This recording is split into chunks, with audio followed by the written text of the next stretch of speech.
Liligtas ko na agad yung singaw ng kanyang LPG gas o kung saan po yung singaw.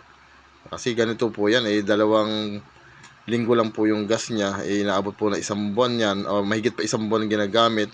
Bakit daw agad ganun?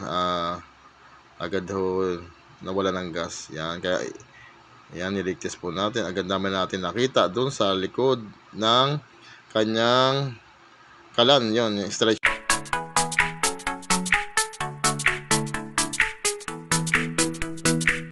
Hello, magandang araw sa inyo mga katangke. Dito na naman kayo sa akin channel. Ito, meron na naman tayong isa sa mga customer natin na nagsasabi na may pagproblema na naman doon sa kanyang kalan. May leak daw po. Ayan. Yan, agad naman po natin pinundahan. Ito po yung ating sugod bahay, number 8. Okay, yan. Nakita nyo po, liligtas ko na agad yung singaw ng kanyang LPG gas o kung saan po yung singaw. Kasi ganito po yan, dalawang linggo lang po yung gas niya, inaabot po na isang buwan yan o mahigit pa isang buwan ginagamit. Bakit daw agad ganun?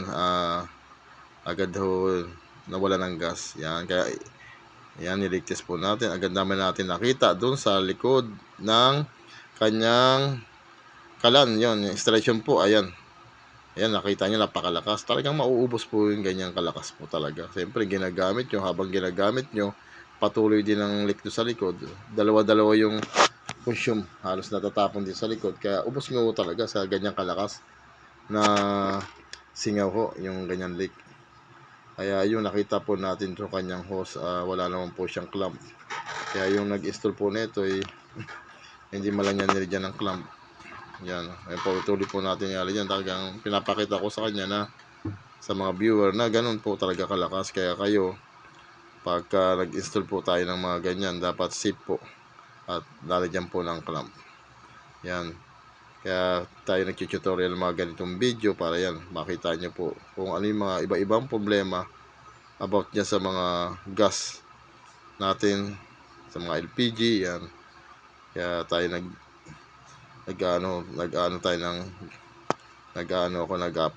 ako ng mga ganitong video para sa inyo po itong mga video ginagawa ko para mas marami pong matutunan.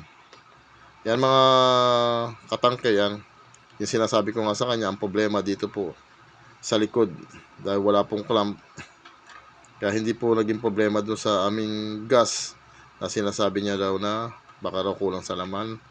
Yun, napagbintangan pa tayo ng kulang sa laman, pero ang ating talagang gas LPG ay 11 kilos po yan.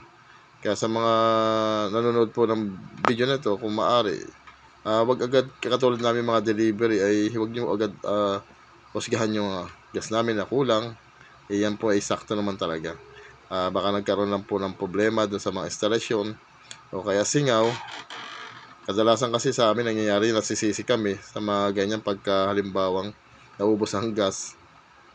Minsan naman pagka napaparami po talaga yung luto, baka may okasyon pong dumaan, birthday o kayong okasyon, talaga maubos din po yan. Hindi po natin masasabi na ganun katagal katulad ng consume mo kung dumadaan po sa mga ganyang okasyon.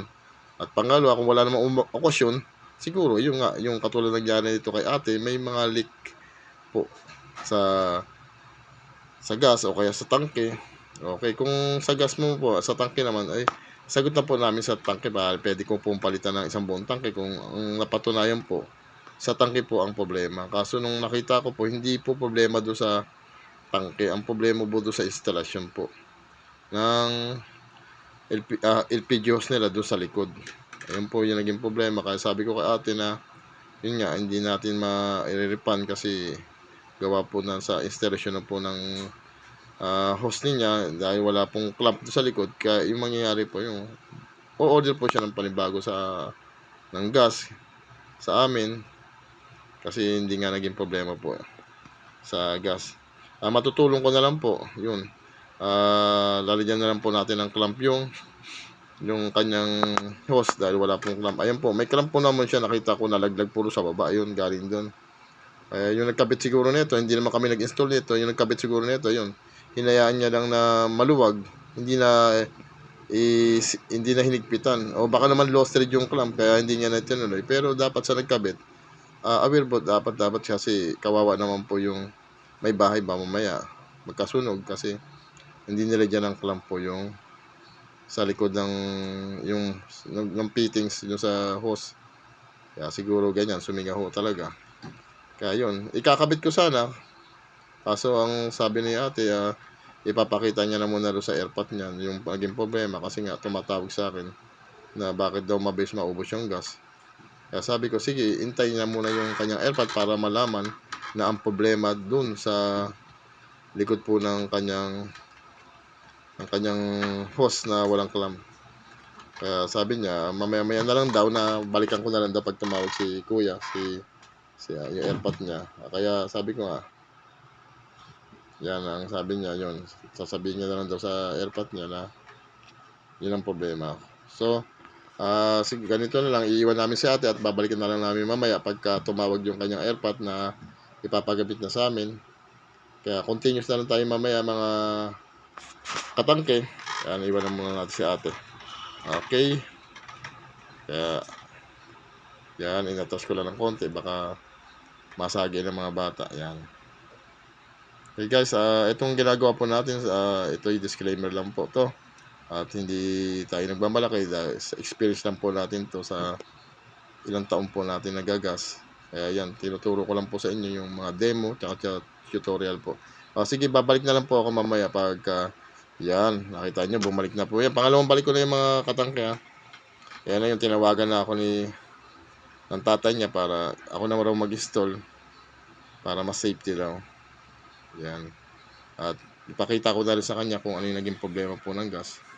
Para maniwala po siya na doon talaga nanggaling doon mismo sa likod ng kanyang kalan.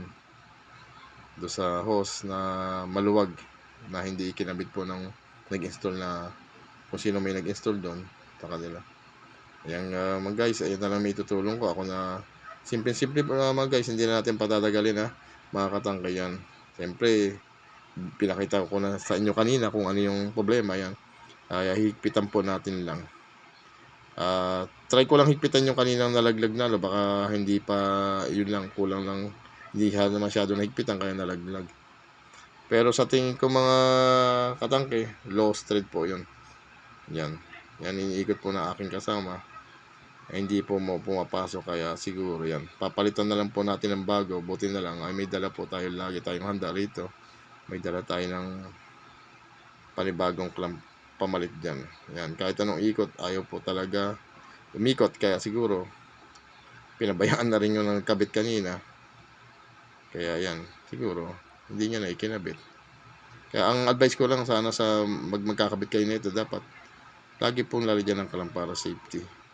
Kung okay sana, kung katulad ng hose ko yung gamit nyo, yung Sakura Japan na matibay na pagka kinabit mo kahit walang clamp, talagang pagka tumigas yun, hindi mo na talagang mabubunot yun. Ganun po yung aking mga hose dito. Sakura Japan po ang tatak yun. Yung hose po nila, hindi naman talaga advisable na gamitin po kasi yung hose na klase ng lumulutong, kumukunat, tapos nagkakaroon po ng crack. Kaya ang maganda po kung gagamit din kayo ng hose, yung talagang pang LPG talaga, yung advisable talaga yung mga katulad sa amin Sakura Japan. Yan. Sa amin po, mayroong ganyan. Kung gusto nyo umorder, okay lang po. Ayan, kahit anong ikot niya po, ayaw talaga yan. Kaya sabi ko, alisin na lang, palitan na lang ng bago. Ayun, may biyak nga po. Ayun, kaya pala nung ikot, may biyak po yung clamp. Talagang low thread po, ayan.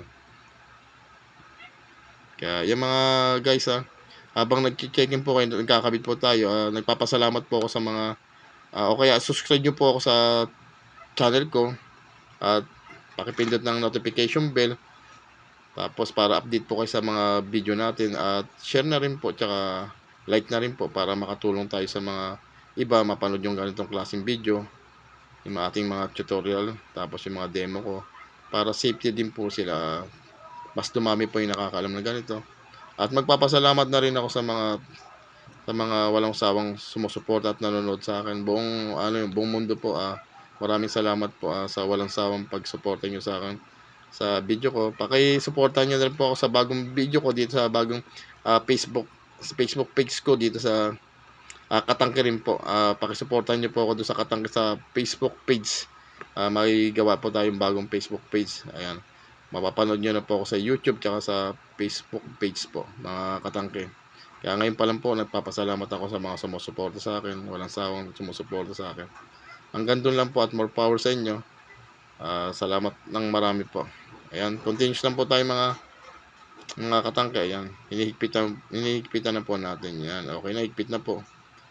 Tapos doon sa kabila po, napansin ko doon sa kabilang, ayun, sa kabila po sa may regulator, wala rin po siyang safe. Wala rin po siyang clamp. Yan. Kaya pinalagyan ko na rin sa kasama ko ng clamp. Ganun din, itama na natin yung mga pagkakamali nila doon. Lagyan rin po natin clamp. Yan. Para iwas aberya na po tayo. Sure ball ko lang po na kung hindi lost yung clamp na binigay ko sa kanya. Yan mga katangke. Okay. Yan, malapit na po tayo sa katotohanan mga katangke. Yan. Yung mga video po natin mga katangke ay meron naman po tayo mapupulot na aral. Yan. Kaya wag niyo pong i-miss na wag niyo panoorin po. Talagang panoorin niyo po. Talagang marami po tayong matutunan. At marami pa akong gagawin video po about diyan sa mga safety. Lahat-lahat po ng ating natutunan, ituturo po natin at dapat niyo malaman po talagang papapakinabangan niyo po about sa mga safety at ligtas po kayo sa mga aberya po. Okay, ito na. Tapos na po tayo mga katangke. Magpapaalam na po tayo kay boss. Yan. Yan, ililigtas pa pala natin. Yan, lagyan po natin bula bago natin iwan. Yan, okay na ho. Yan, wala naman siyang leak. Yan, dyan, walang leak. Pati sa likod po, ligtas na natin para panigurado lang o talagang wala na talaga. Yan, nakita nyo mga katangke. Yan, kanina napakalakas ng singaw, ngayon wala na. You know, yan, di ba? Kitang-kita nyo, wala na talaga. Okay. Paalam na tayo mga katangke. Hanggang dito na lang. Maraming salamat sa mga nanonood. Pakisuportahan nyo po ako at subscribe ulit kayo sa aking channel at doon sa Facebook. Inulit ko sa Facebook page po. Meron na po tayo. Mapanood nyo na rin po ako doon sa Facebook page ko. Ayan, magpapaalam na tayo kay Bossing. Maraming salamat kay Boss. Ayan. Ayan po. Okay, boss. Okay. Ayan na po mga katangke. Okay na po. Ayan na. Pabanat siguro. Katangke po. Ay, maraming salamat. Sige po. Okay.